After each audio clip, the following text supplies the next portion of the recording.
Proving who is to blame for your slip and fall. Thousands of people are injured in slip and fall accidents every single year. Some people come away with light injuries whereas others are unfortunately seriously injured. Whether you have tripped and fallen on a wet floor, an uneven surface or on some stairs, there may be someone else to blame. If you have been injured in a slip or fall. If you have been injured in a slip or fall, you should understand that from time to time surfaces become uneven, rainwater may have caused a floor to be wet, and stairs inevitably become damaged after constant use.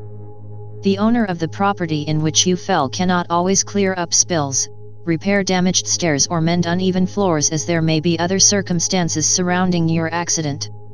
You should always be aware that the owner of a property is not responsible for your slip or fall if it is determined that people could be expected to find and avoid the hazard. This is because we are all under obligation to watch where we are going. Property owners do need to be careful when it comes to the upkeep of their property.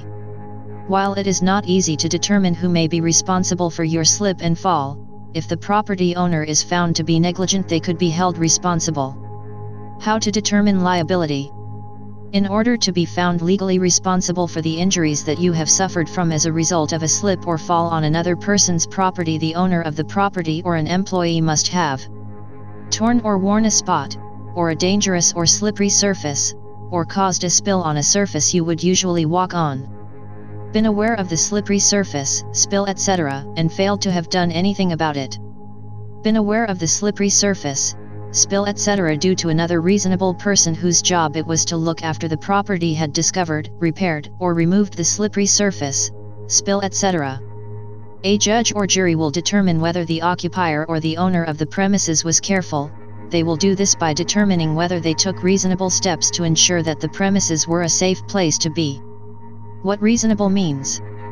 Any claim that involves possible negligence often hangs on whether the occupier or owner of the premises, usually referred to as the defendant, acted reasonably. The judge and occasionally the jury will decide whether the defendant has made clear and regular efforts to keep the premises clean and safe. If you have had a slip and fall on another person's premises, ask yourself, if applicable, has the torn or worn a spot, or a dangerous or slippery surface, or spill been there long enough for the owner to have known about it?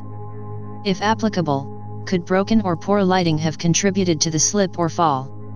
If applicable, could a barrier or a warning have been given so as to prevent slips and trips? If applicable, was there a reason for the object you slipped on or tripped over to be there? If applicable, if there had previously been a reason for an object to be in a specific place, but the reason is no longer valid, could it have been covered up, made safe, or removed? If applicable, should the object have been moved to a much safer place? Could it have been placed in the same area with a little more care, without being too expensive or inconvenient for the owner or occupier? If applicable, does the owner of occupier regularly clean, examine, or repair the premises? What proof do they have of this, and any routine that they usually undertake to examine the business? If you think that at least one of the above questions can be answered in your favor, you may be able to claim for compensation. You may also want to consider if you were careless and whether your carelessness made any contribution to the accident.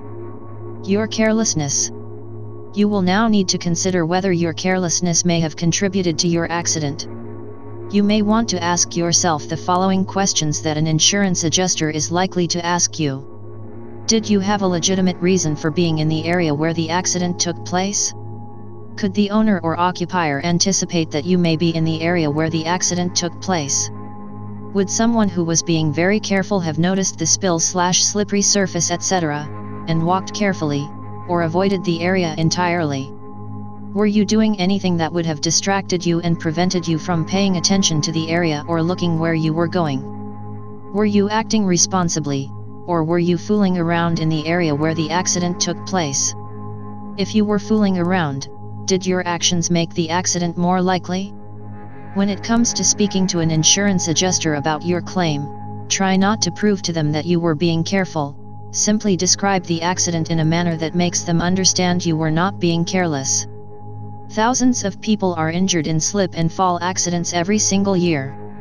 If you can prove that you weren't at fault, you could have a claim for compensation.